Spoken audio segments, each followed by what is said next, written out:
Thirsty Thursday on Liquid Lunch. We're kicking off hour 2 here, and we're going to get right into some live impeachment coverage. But there is a bunch of stuff breaking around the world, and Frankie joins me to bring us up to speed on all that before we take you down to Washington.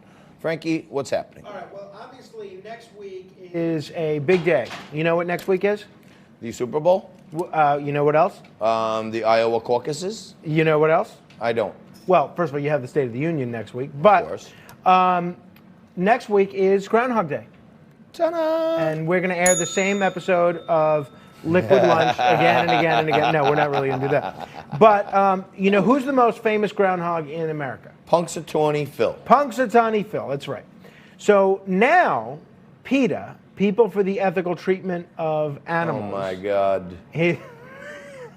Oh, my, don't get me started. You're going to get me in trouble with the animal lovers here? Well, no. I've been trying to rehabilitate my image with the animal lovers by talking about Michael Vick and his cruelty towards dogs and everything else, but these PETA people got to stop. Okay. They got to stop. PETA thinks that Punxsutawney Phil, the world's most famous weatherman, prognosticator of prognosticators, seer of seers, should be permanently retired and replaced with a robot, basically. A 3D image. No, well, not a 3D image, but a robot, an artificial, an AI groundhog that's not really living. It's a machine. So this is what they defeats the whole purpose. Well, this is what they're saying. Defeats the whole purpose. Well, I mean, Groundhog Day is how much? It's a ridiculous thing, right, but I mean, exactly. there's some lore in it. Well, this is what they said. They wrote a letter to the Punxsutawney Groundhog Club and said, times change, traditions evolve, it's long overdue for Phil to be retired. By creating an AI Phil, you could keep Punxsutawney at the center of Groundhog Day, but in a much more progressive way. Talk about taking your town's annual tradition in a fresh and innovative direction. What do you think? Oh my God! I think it's a joke. I mean, that one particular groundhog probably gets treated like a king. He probably gets nursed and fed and handheld and petted all year round to get run out one day a year. It seems like a pretty simple job. Probably most of the groundhogs out there that are scrounging around in people's backyards would love to be Punxsutawney Phil. And we need PETA to come in now and weigh in on Groundhog's Day like we need another hole in our head. Well, look, I live in Staten Island, as I know you do. Yeah. We have a famous groundhog out there. Bloomberg almost killed him. Staten Island Chuck. Well, so Bloomberg almost killed Mayor our de groundhog. Blasio did kill him. De Blasio Right. dropped him on his head. And he died.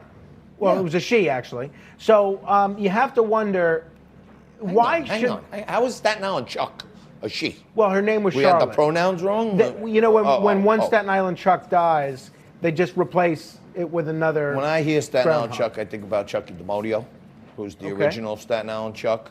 But I'll just say this. We got enough things to worry about than creating a fake groundhog for Groundhog's Day. And by the way, if you really, really want to know something about PETA, they're against testing on animals for cancer cures. They're against it, okay?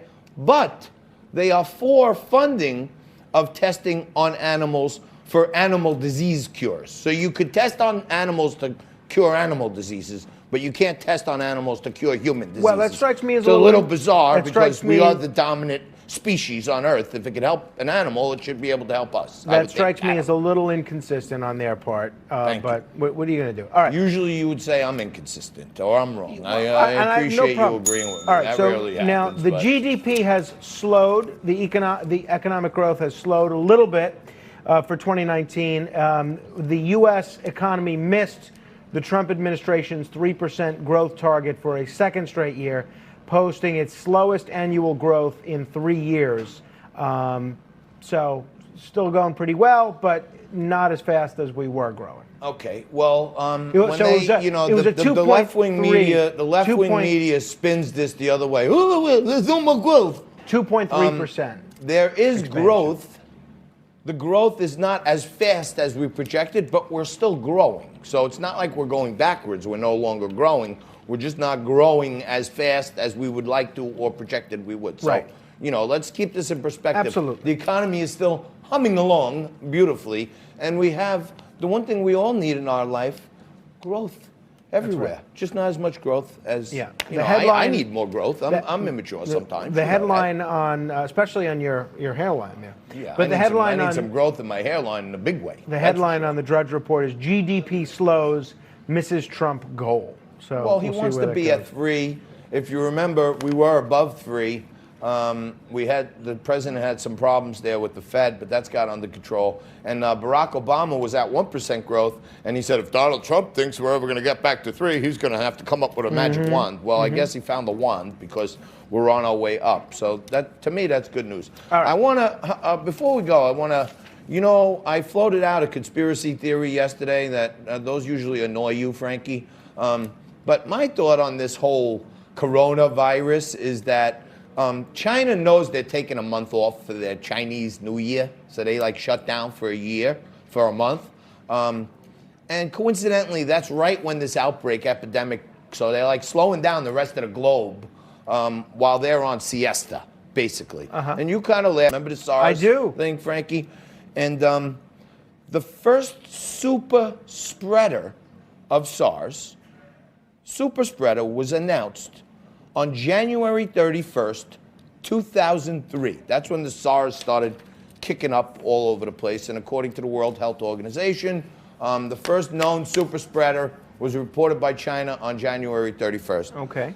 Would you like to take a guess? You can't see the screen. Would you like to take a guess what day the Chinese New Year started in 2003? Take a guess. February 3rd.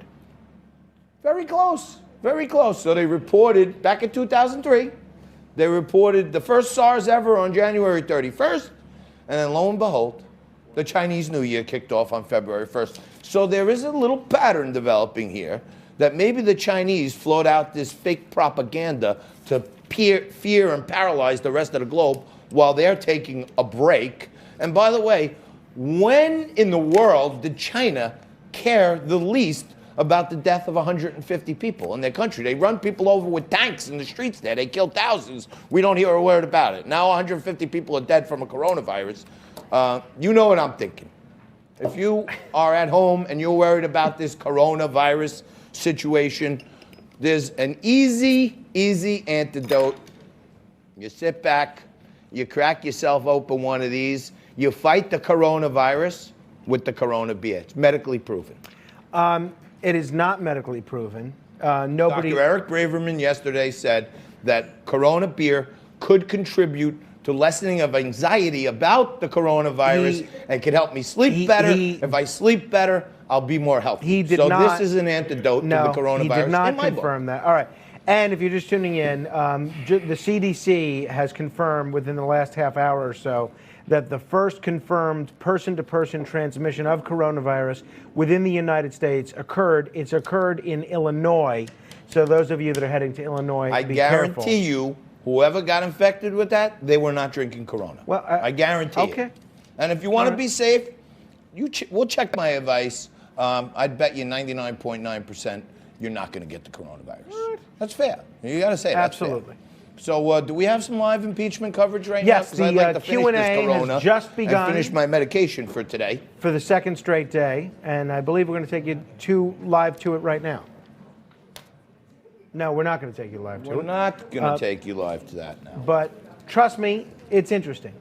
It is interesting. No, it is. I mean, I like the format is so. It's so junior high school, you know. Right. Submit your questions to the teacher, and we'll read them out, and everyone can. I don't even get what's happening down there. Yeah.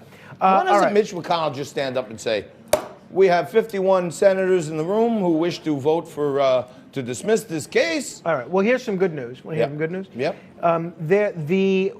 We are celebrating, John, a drop of 4% in drug overdose deaths.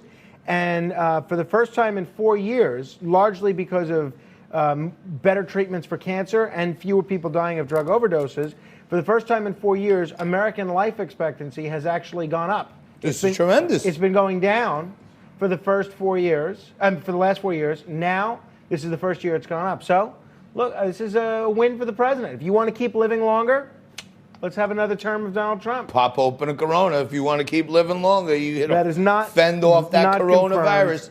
Not Pop one back. I confirmed. don't have a line, but it's pretty darn good. I can tell you that. Anything else in the news we need to know, Frankie? We got a whopper of an hour or two coming up. Our good friend Chase Backer from Metropolitan Magazine is going to be here with another one of his great guests that he brings us down every week.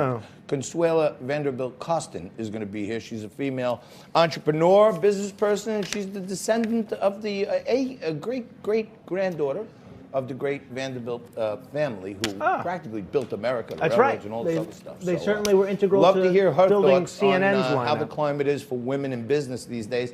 And John Cummings is going to be here a little later on. He is a candidate for Congress in the 14th Congressional District here in New York. He's taking on Alexandria Ocasio-Cortez. And we share a similar goal, which we want to do on Liquid Lunch every day. Let's make AOC bartend again. And then Pavlina Oster is going to be here a little later on to give us the millennial point of view on what's happening in the world today. We're going to take a quick break. We're going to come back with the Metropolitan Magazine report with Chase Backer and Consuela Vanderbilt Costin right after this.